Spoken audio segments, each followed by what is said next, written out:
नहीं अम्मी, मैं ये बात नहीं मान सकता। ताई अम्मी ने खुद सुफियान के सर पर हाथ रखकर कसम खाई थी कि अरसलान और आयशा एक दूसरे को पसंद करते हैं। झूठी है वो। उन्होंने तो तुम पर भी इल्जाम लगाया था ना कि तुम अरीशा पर जुल्म करते हो, तो क्या तुम करते थे? तुम जानते हो वो कितनी अनापरस्त हैं। अपनी बात मनवाने के लिए वो किसी भी हद तक जा सकती। उनको आयशा और सुफियान का रिश्ता गवारा ही नहीं था, इसीलिए उन्होंने ये सब चाल चली और आयशा का नाम अरसलान के साथ जोड़ दिया। नहीं अम्मी, अगर ऐसा होता तो अरसलान भी तो ताई अम्मी का ही बेटा है। तो जब उन्होंने जायशा को सुफियान के लिए कबूल नहीं किया तो अरसलान के लिए क्यों किया फिर? उन्होंने नहीं, हामिद भाई ने मांगा था जायशा का हाथ अरसलान के लिए। जिस तरह अरीशा तुम्हारे साथ रहकर बदल गई, सुधर गई, उन्हें लगा था कि अरसलान भी बदल जाएगा।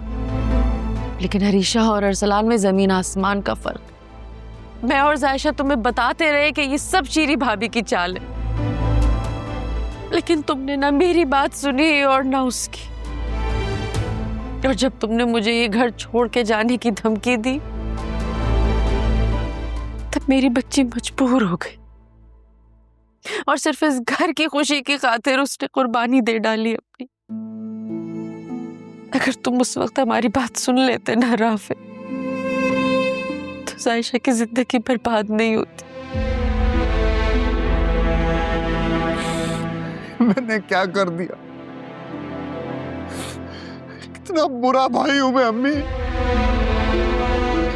इतनी मोहब्बत करने वाली बहन को मैंने अपने इन्हीं हाथों से जहन्नुम में झोंक दिया।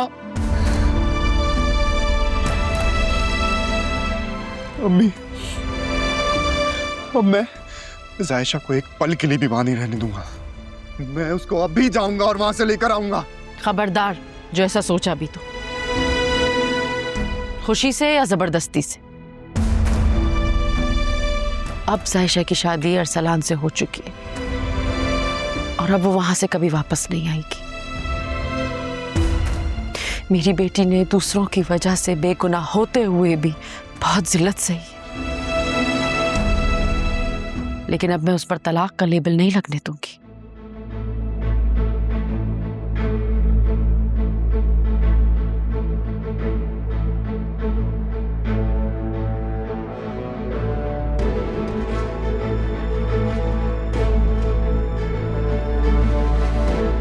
जब अरसलान ने इसकी इज्जत खराब की है तो अब इसको इज्जत भी वो ही देगा।